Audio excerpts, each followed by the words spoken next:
നമസ്കാരം. നമുക്ക് അടുത്ത കുറച്ച് ടോപ്പിക്സിലോട്ട് പോവാം. ഫസ്റ്റ് ചോദ്യം, ബിഹു ഏത് സ്റ്റേറ്റിൻ്റെ നൃത്തരൂപമാണ്? ബിഹു ഏത് സ്റ്റേറ്റിൻ്റെ നൃത്തരൂപമാണ്? നമുക്ക് പൊതുവേ നമ്മുടെ മലയാളികൾക്കുള്ള ഒരു ഇതുണ്ട്, എന്തെങ്കിലും ചോദ്യം കണ്ടു കഴിഞ്ഞാൽ ആ ചോദ്യത്തിൻ്റെ അത് വെച്ചിട്ടൊരു ഉത്തരം അങ്ങ് കാച്ചും. പക്ഷേ ഇതങ്ങനെ ചെയ്യാൻ നിൽക്കരുത്. ബിഹു നേരെ നമ്മൾ ബീഹാർ നടിക്കാതെ ഈ ബിയുടെ ആദ്യം കിടക്കുന്ന എന്തുവാ, എ അല്ലേ, ആസാം. നേരെ അങ്ങ് നമ്മൾ ബീഹാർ ചെയ്യാൻ നോക്കും, അങ്ങനെ ചെയ്യരുത്. ഒരു ക്ലൂ എന്ന് വെച്ചാൽ ബീഹാർ, ബിയുടെ മുന്നേ എ കഴിഞ്ഞല്ലേ, ബി, എ, ആസാം. നമുക്ക് ഓർത്തിരിക്കാം, ബി വെച്ച് തന്നെ ബീഹാർ എന്നാക്കരുത് എന്നൊന്ന് ഓർത്തിരുന്നാൽ മതി. പിന്നെ എന്താക്കാം, ആ ബിയുടെ മുന്നേ ഉള്ള എ അല്ലേ, എ, ആസാം. അടുത്ത ചോദ്യം, അന്താരാഷ്ട്ര ചലച്ചിത്രോത്സവത്തിൻ്റെ സ്ഥിരം വേദി ഏതാ? അന്താരാഷ്ട്ര ചലച്ചിത്രോത്സവത്തിൻ്റെ സ്ഥിരം വേദി. ഈ സിനിമ എന്ന് പറയുമ്പോൾ നമ്മുടെ മൈൻഡിലേക്ക് ആദ്യം വരുന്നത് ആരാ? മോഹൻലാൽ സാർ, മമ്മൂട്ടി സാർ, ഇവർ രണ്ടും പേരും. എന്നാലും നമ്മുടെ മൈൻഡിലേക്ക് PSC പഠിക്കുമ്പോൾ ഈ ചോദ്യത്തിന് ഉത്തരം വരുമ്പോൾ ആദ്യം മോഹൻലാൽ വന്നാൽ മതി. അദ്ദേഹത്തിൻ്റെ ഏറ്റവും നല്ല അടിപൊളിയായിട്ടുള്ളൊരു സിനിമ എടുത്തത് ഏതാ? എൻ്റെ മനസ്സിൽ ആദ്യം വരുന്നത് സാഗർ റിലീസ് ജാക്കിയാണ്. അത് ഷൂട്ടിംഗ് എടുത്തത് ഗോവയില. ഞാൻ ആ ഒരു ക്ലൂവിലാണ് ഞാൻ വെച്ചിരിക്കുന്നത്. അതായത് മോഹൻലാൽ, ഗോവ, സാഗർ റിലീസ് ജാക്കി. അപ്പോൾ ഈസി ആയിട്ട് ഓർക്കാം, അന്താരാഷ്ട്ര ചലച്ചിത്രോത്സവത്തിൻ്റെ സ്ഥിരം വേദി ഗോവ. ഇതൊരു ലോജിക്കില്ലാത്ത രീതിയിലാണ് നമ്മൾ ക്ലൂ പറയുന്നതെന്ന് നിങ്ങൾക്ക് തോന്നും. പക്ഷേ നമുക്ക് എയിം എന്തുവാ, ഈ ചോദ്യം നമ്മുടെ PSC എക്സാമിന് ചോദിക്കുമ്പോൾ നമുക്ക് ആ ഒരു ക്ലൂ വെച്ചിട്ട്, അല്ലെങ്കിൽ നമുക്ക് ആ ഒരു നമ്മുടെ മൈൻഡിലേക്ക് ഒന്ന് കയറിയിട്ട് നമുക്ക് ഉടനെ ആ ഓപ്ഷനിൽ നിന്ന് ഒന്ന് ഉത്തരം എഴുതണം. അടുത്ത ചോദ്യം, കണ്ണുനീർ തുള്ളി എന്ന വിലാപകാവ്യം എഴുതിയതാര്? കണ്ണുനീർ തുള്ളി എന്ന വിലാപകാവ്യം എഴുതിയതാര്?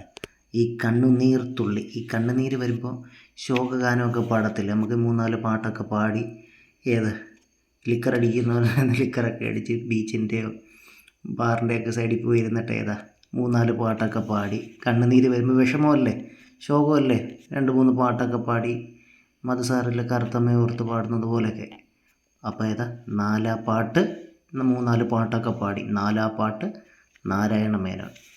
കണ്ണുനീർ തുള്ളി എന്ന വിലാപകാവ്യം എഴുതിയതാര്? 4 പാട്ട് നാരായണ മേനോൻ. മികച്ച നടിക്കുള്ള ദേശീയ പുരസ്കാരം നേടിയ ആദ്യ മലയാളി? മോനിഷ. അത് നമ്മൾ ഒട്ടുമിക്കവാറുമാർക്കും അറിയാവുന്നതാണ്. മോനിഷ മികച്ച നടിക്കുള്ള ദേശീയ പുരസ്കാരം നേടിയ ആദ്യ മലയാളി മോനിഷ. അടുത്ത ചോദ്യം, കിഴവനും കടലും എന്ന കൃതി എഴുതിയതാര്? കിഴവനും കടലും എഴുതിയതാര്? ഈ കിഴവന്മാരുണ്ടല്ലോ, അതായത് ഈ പ്രായം ചെന്നവർ, അവർക്ക് പൊതുവെയുള്ള വേദനയാണ് നമ്മുടെ ഏണിന് വേദന, അതായത് നടുവേദനയൊക്കെ അവർക്ക് മോസ്റ്റ്ലി ഈ പ്രായം ചെന്ന ഈ കിഴവന്മാർക്ക് ഉള്ളതാണ്. ഞാൻ ഈ കിഴവന്മാരെന്ന് പറഞ്ഞാൽ അവരെ ഇതാക്കിയതല്ല, നമ്മുടെ ഒരു ക്ലൂ നമ്മുടെ മൈൻഡിൽ ഇരിക്കാൻ വേണ്ടി ഞാൻ പറഞ്ഞതാണ്. കിഴവന്മാർക്ക് മോസ്റ്റ്ലി ഉള്ളതാണ് നമ്മുടെ നടുവേദന, ഏണിനൊരു വേദന.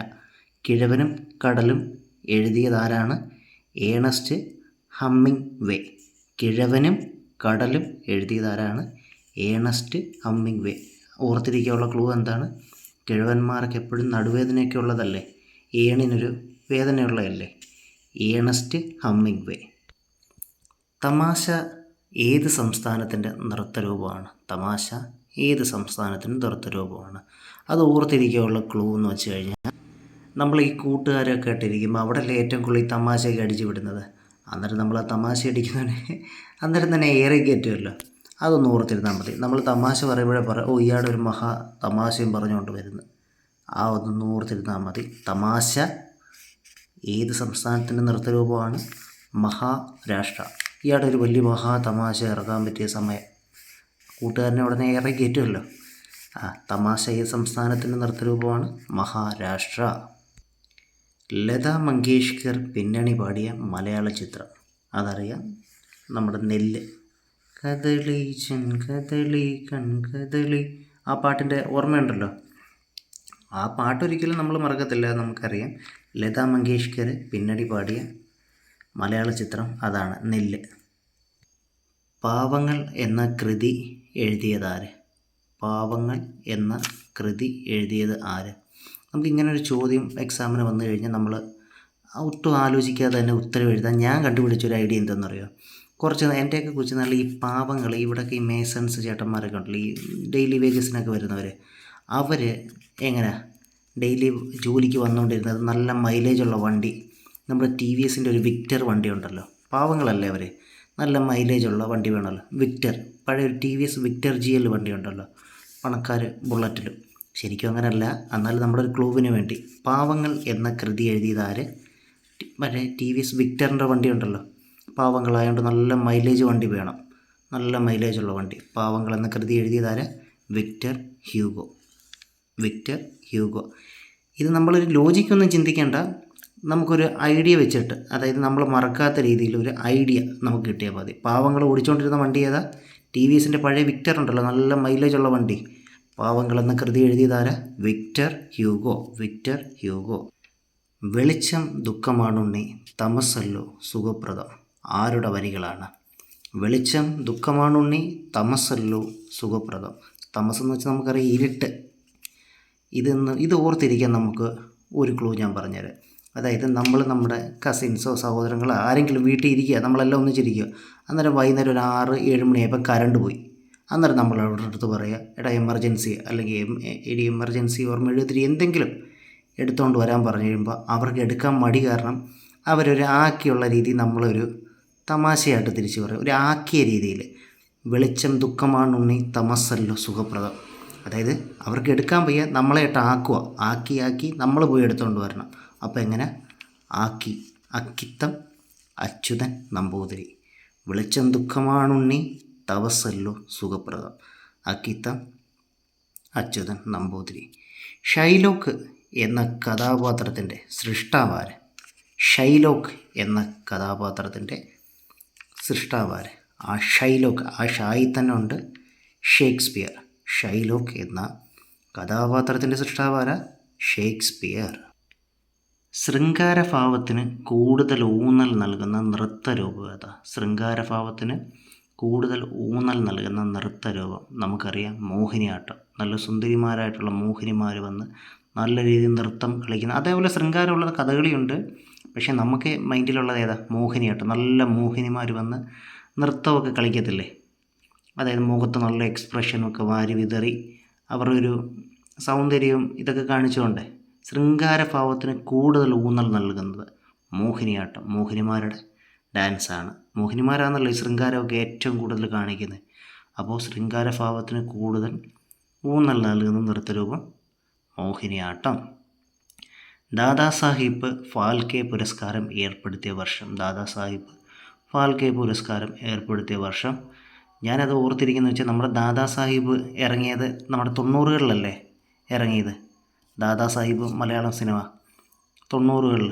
അപ്പോൾ 1969. ആ 69 എന്നുള്ള അത് ഞാനൊന്ന് ഇല്ലോജിക്കലായിട്ട്, കറക്റ്റ് ഒരു ലോജിക്കായിട്ടല്ല, നമ്മളെന്നാലും ഒന്ന് ചിന്തിച്ചിരുന്നാൽ മതി. 1969. അടുത്തത് വിശ്വദർശനം എന്ന കൃതിയുടെ കർത്താവാര്? വിശ്വദർശനം എന്ന കൃതിയുടെ കർത്താവാര്? നമ്മൾ പിന്നെ പണ്ട് പറയത്തില്ലേ, ശങ്കരൻ പിന്നെയും തെങ്ങുമേ തന്നെയെന്ന്. അതായത് ശങ്കരൻ പിന്നെയും തെങ്ങുമേ തന്നെയെന്ന്, അതായത് തെങ്ങിൻ്റെ മേളിലല്ലേ ശങ്കരൻ, നമ്മളെപ്പോഴും പറയുന്ന ഒരു വാക്കാണ്. അപ്പോൾ ഈ തെങ്ങിൻ്റെ മണ്ടയ്ക്ക് ഇരുന്ന നമ്മുടെ വിശ്വം, നമ്മുടെ ഭൂമി എല്ലാം നല്ല രീതിയിൽ വട്ടത്തി നല്ല പൊക്കമായിട്ട് നല്ല രീതിയിൽ കാണാൻ പറ്റുമല്ലോ. വിശ്വം ദർശിക്കാമല്ലോ, ഈ വിശ്വം ഭൂമി നല്ല രീതിയിൽ ദർശിക്കാമല്ലോ ആ തെങ്ങിൻ്റെ മണ്ടയ്ക്ക് ഇരുന്ന. വിശ്വദർശനം എന്ന കൃതിയുടെ കർത്താവാരാണ്? ജി ശങ്കരക്കുറുപ്പ്. ജി ശങ്കരക്കുറുപ്പ്. ശങ്കരൻ പിന്നെയും തെങ്ങുമേ തന്നെ, അതാണ് വിശ്വദർശനം എന്ന കൃതിയുടെ കർത്താവ് ജി ശങ്കരക്കുറുപ്പ്. എനിക്ക് ഉറപ്പാണ്, ഞാൻ ഈ പറഞ്ഞു തരുന്ന ക്ലൂവിൽ വെച്ചിട്ട് നിങ്ങൾ പഠിച്ചു കഴിഞ്ഞാൽ, അല്ലെങ്കിൽ പഠിക്കുന്ന വിട് മനസ്സിലാക്കി കഴിഞ്ഞാൽ മതി. നിങ്ങളിപ്പോൾ ഓഫീസിലിരിക്കുകയോ എവിടെ ഇരിക്കുകയോ ആയാലും നിങ്ങളൊന്ന് ജസ്റ്റ് ഈ ഓഡിയോ കേട്ടൊന്ന് മനസ്സിലാക്കിയാൽ മതി. നിങ്ങൾ ഒരിക്കലും ഇതും ആ എക്സാമിന് ആ ക്വസ്റ്റ്യൻ ഇങ്ങനെ വന്നു കഴിഞ്ഞാൽ ആ ഓപ്ഷനിൽ നിങ്ങൾ തീർച്ചയായിട്ടും അത് തിരഞ്ഞെടുക്കും. ഇന്ത്യൻ ചിത്രകലയുടെ പിതാവ്? ഇന്ത്യൻ ചിത്രകലയുടെ പിതാവ് ഓർക്കാൻ വേണ്ടി ഈ ഇന്ത്യ എന്ന് കേൾക്കുമ്പോൾ നമ്മുടെ മനസ്സിൽ ആരൊക്കെയാണ് വരുന്നത്? ജവഹർലാൽ നെഹ്റു, സുഭാഷ് ചന്ദ്രബോസ്, മഹാത്മാഗാന്ധി, ഇവരൊക്കെയല്ലേ. അതിൽ ബോസിനെ ഇങ്ങെടുക്കാം, സുഭാഷ് ചന്ദ്രബോസിൻ്റെ ബോസ് ഇങ്ങെടുക്കാം, നന്ദലാൽ ബോസ്. നന്ദലാൽ ബോസ്. ഇന്ത്യൻ ചിത്രകലയുടെ പിതാവാണ് അദ്ദേഹം, നന്ദലാൽ ബോസ്. ഇദ്ദേഹം തന്നെയാണ് കേട്ടോ നമ്മുടെ സ്റ്റാമ്പിൽ ആദ്യമായിട്ട് വന്ന ചിത്ര